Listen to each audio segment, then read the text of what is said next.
नमस्कार. आजच्या व्हिडिओमध्ये आपल्या सर्वांचं खूप खूप खूप स्वागत आहे. आज आपण महाशिवरात्री विशेष चिमणीची महाशिवरात्रीची कथा पाहणार आहोत. चला तर मग व्हिडिओला सुरुवात करूयात. एका नगरामध्ये एक शेठ आणि शेठाणी राहत होते. त्यांच्याकडे अन्नधान्याची कोणत्याही प्रकारची कमतरता नव्हती. परंतु शेठ आणि शेठाणी यांच्या आयुष्यात जीवनात कोणत्याही प्रकारचे दानधर्म करत नव्हते. त्याचबरोबर त्यांनी त्यांच्या जीवनात कोणत्याही प्रकारचे धर्माचे पुण्याचे कार्य केले नव्हते. त्यांनी कधीच कोणालाही दानदक्षिणा दिली नव्हती. त्यांच्या घरी कोणी खाणारा सुद्धा नव्हता, म्हणजे त्यांना संतान सुद्धा नव्हती. ज्या ठिकाणी शेठची हवेली होती त्याच ठिकाणी एक पिंपळाचं झाड होतं आणि त्या पिंपळाच्या झाडावर एक सुंदर अशी चिमणी राहत होती. चिमणीने त्या झाडावर तिचा घरटा बनविला होता. त्या चिमणीची 2 पिल्लं होती. चिमणी रोजच्या रोज त्या पिलांसाठी दाणे शोधण्यासाठी जात असे व नंतर घरट्यात येऊन पिल्लाला दाणे भरवत असे. चिमणी रोजच्या रोज नगरात जाऊन पिलांसाठी दाणे पाणी शोधण्याचं काम करत असे. चिमणी शेठच्या हवेली जवळ सुद्धा जात असे, परंतु तिथे तिला एक दाणा सुद्धा मिळत नसे. तेव्हा ती चिमणी विचार करायची की या नगरामध्ये सर्वात मोठं घर, सर्वात मोठी हवेली तर ह्याच सेठची आहे आणि हा खूप श्रीमंत सुद्धा आहे, परंतु तरी सुद्धा हा कधीच कोणाला कोणत्याही प्रकारचे दान करत नाही, कोणालाही भिक्षा देत नाही किंवा कोणत्याही प्रकारचे धर्माचे कार्य करत नाही किंवा कोणत्याही मंदिरामध्ये याने कोणत्याही प्रकारची मदत केलेली नाही, कोणत्याही असहाय्य व्यक्तीची मदत केली नाही. त्याचबरोबर कधीही पक्ष्यांना हा दाणे सुद्धा टाकत नाही. हा शेठ तर खूपच कंजूस आहे. एके दिवशी चिमणी तिच्या घरट्यातून उडून त्या शेठच्या हवेलीवर जाऊन बसते. तेव्हा तिचे शेठ आणि शेठाणी बोलत होते. शेठाणी बोलते, शेठजी, आपल्याकडे इतकी धन संपत्ती आहे, सर्व नगरातील लोक आपल्याला शेठ म्हणतात. आपल्याकडे धनाची कोणत्याही प्रकारची कमतरता नाही, परंतु आपण या धनाचे काय करायचं? आपल्याला कोणीही पुत्र नाही किंवा संतान नाही, आपल्याला वारसच नाही, हे धन खाणार कोण? तेव्हा शेठ शेठाणीला म्हणतो, हे शेठाणी, आता यामध्ये माझी काय चूक आहे? आपलं नशीबच असं आहे. असं असू शकतं की आपल्या नशिबात पुत्र सुख नसेल. पुढे शेठ म्हणतो, आपण जेव्हापर्यंत जगू तेव्हापर्यंत हे धन खायचं, त्यानंतर ज्याच्या नशिबात हे धन असेल तो खाईल. दोघेही नवरा बायको बोलत असतात आणि त्याचं हे बोलणं ती चिमणी ऐकत असते.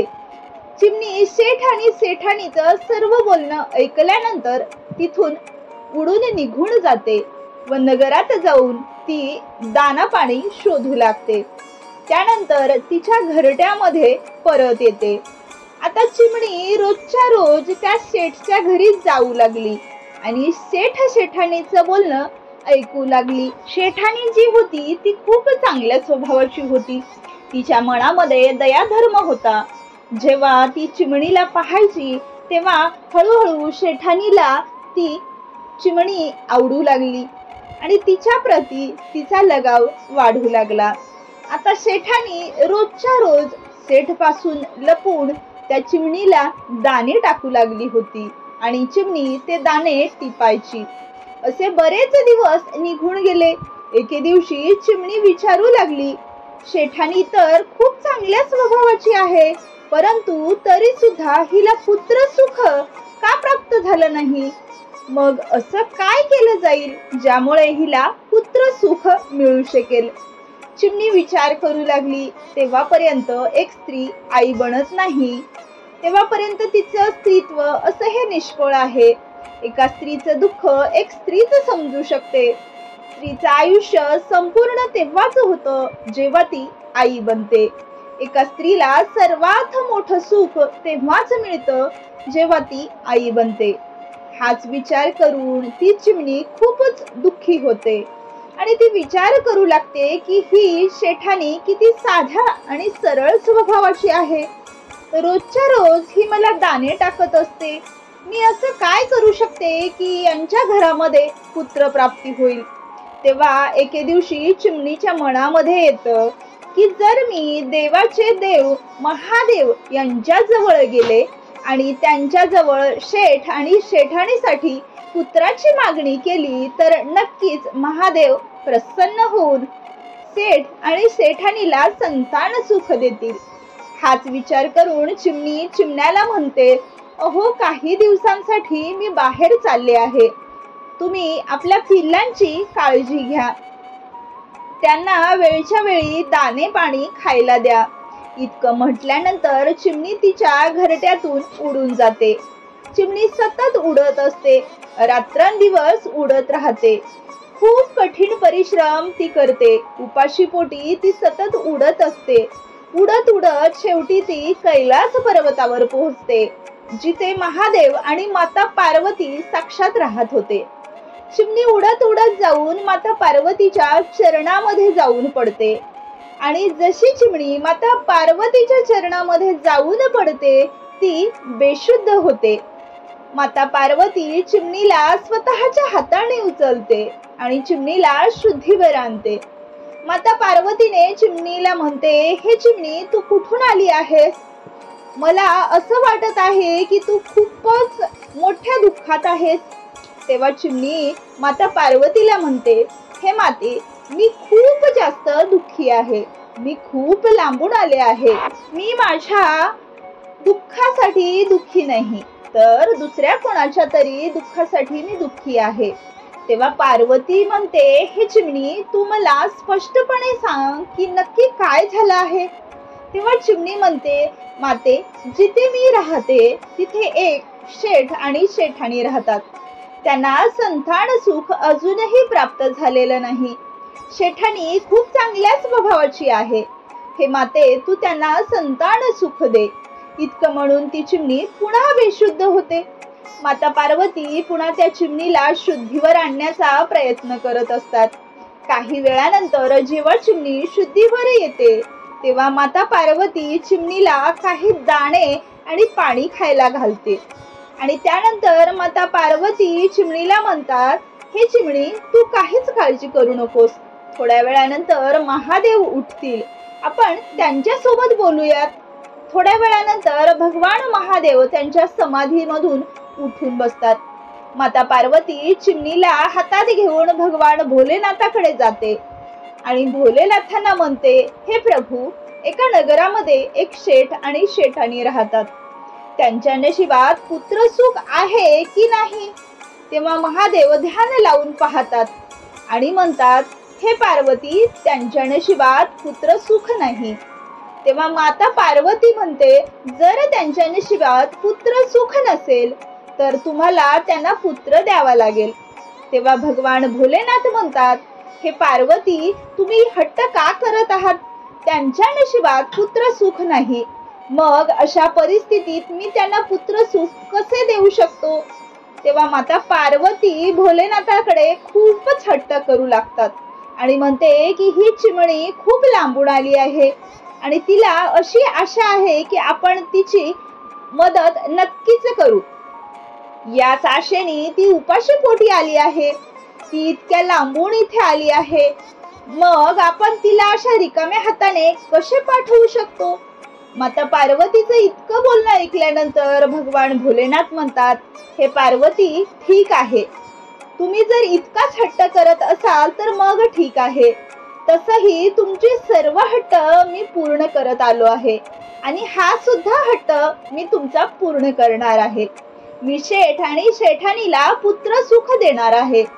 परंतु हे पार्वती, तुम्ही या चिमणीला म्हणा की तू शेठ आणि शेठाणी कोणत्याही प्रकारचे दानधर्म करत नाही, कोणत्याही प्रकारचे पुण्यकर्म करत नाहीत, शास्त्राचे वाचन ते करत नाहीत, कोणत्याही प्रकारचे पुराण ते वाचत नाहीत. शेठ आणि शेठाणी हे नास्तिक लोक आहेत. पुत्रप्राप्तीनंतर जर शेठ आणि शेठानी आस्तिक बनले, त्यांनी दानधर्म करण्यास सुरुवात केली, मंदिरांना मदत केली, गरजू लोकांची मदत केली, देवाचे भजन कीर्तन केले, तरच त्यांचा पुत्र दीर्घायुष्य होईल. तेव्हा चिमणी म्हणते, हे प्रभू, मी माझ्या परीने पूर्ण प्रयत्न करेन की ते शेठ आणि शेठानी पूर्णपणे आस्तिक बनतील. तेव्हा महादेव तथास्तु म्हणतात. त्यानंतर ती चिमणी भोलेनाथांना आणि माता पार्वतीला प्रमाण करून तिथून निघते आणि उडत उडत ती तिच्या घरट्यावर येऊन पोहोचते. त्यानंतर 9 महिन्यानंतर शेठ आणि शेठानीला एका पुत्राची प्राप्ती होते. शेठानी पुत्राला पाहून खूपच खुश होते. चिमणी सुद्धा खूपच आनंदी होती. चिमणीला आता ह्या गोष्टीचा आनंद असतो की तिने केलेल्या कष्टाचे फळ तिला मिळाले आहे. चिमणी विचार करू लागते, हा शेठ या नगरातील सर्वात श्रीमंत माणूस आहे आणि आता पुत्रप्राप्तीमुळे शेठ खूप खुश आहे आणि म्हणून आता शेठ दानधर्म करण्यास सुरुवात करेल. हळूहळू शेठचा मुलगा मोठा होतो आणि शेठला मुलगा होऊन एक महाशिवरात्र होऊन जाते. त्यानंतर दुसरी महाशिवरात्र सुद्धा होते. त्यानंतर तिसरी, त्यानंतर चौथी सुद्धा होऊन जाते. जेव्हा 5वी महाशिवरात्र येते तेव्हा ती चिमणी खूपच चिंतित होते. ती खूपच दुःखी होते. चिमणी विचार करू लागते की शेठचा मुलगा 5 वर्षाचा झाला आहे आणि हा शेठ आणि शेठानी कोणत्याही प्रकारचे दानधर्म करत नाहीत, कोणत्याही मंदिरात जात नाहीत, कोणालाही भिक्षा देत नाहीत, कोणत्याही प्रकारचे पुण्यकर्म हे लोक करत नाहीत. तेव्हा ती चिमणी हा विचार करून खूपच दुःखी होते की जर ह्या लोकांनी दानधर्म करणे सुरू केले नाही तर त्यांच्या पुत्राचा मृत्यू लवकरच होईल. आणि हाच विचार करून ती चिमणी खूपच दुःखी होते. चिमणी विचार करू लागते, मी शेठ आणि शेठानीला ही गोष्ट सांगू तरी कशी? शेठ आणि शेठानीला माझी भाषा तर कळणारच नाही, माझे इशारे सुद्धा त्यांना समजणार नाही. आता मी काय करू शकते? हाच विचार करून ती चिमणी खूपच दुःखी होते. तेव्हा चिमणीची पिल्लं सुद्धा आता मोठी झालेली होती. चिमणी तिच्या पिल्लांना म्हणते, पिल्लांनो, तुम्ही तुमची काळजी घ्या, मी काही दिवसांसाठी बाहेर चालले आहे. त्यानंतर चिमणी घरट्यातून उडत उडत सरळ कैलास पर्वतावर जाऊन पोहोचते. कैलास पर्वतावर जाऊन चिमणी माता पार्वतीच्या चरणावरती पडते. माता पार्वती चिमणीला स्वतःच्या हाताने उचलून म्हणते, हे चिमणी, आता तुला काय त्रास आहे? तू जसं म्हणाली होतीस तसं तर झालं आहे. शेठ आणि शेठानीला पुत्ररत्न प्राप्त झाला आहे, मग तू पुन्हा इथे का आली आहेस? तेव्हा चिमणी माता पार्वतीला म्हणते, हे माते, शेठ आणि शेठानीला पुत्ररत्न प्राप्त झाला तर आहे, परंतु शेठ आणि शेठानीला धर्म मार्गावर आणण्यास, आस्तिक बनवण्यात मी यशस्वी झाले नाही. मी त्यांच्याकडून धर्माचे कार्य करून घेऊ शकले नाही. दोघेही नवरा बायको अजूनही तसेच्या तसेच आहेत. ते कोणत्याही मंदिरात जात नाहीत, कोणत्याही प्रकारचे दानधर्म करत नाहीत, कोणत्याही देवाचे भजन कीर्तन करत नाहीत. आता सुद्धा दोघेही नवरा बायको तसेच नास्तिक आहेत. तेव्हा महादेव म्हणतात, हे चिमणी, असं असेल तर मग त्यांचा पुत्र अल्पायू असेल.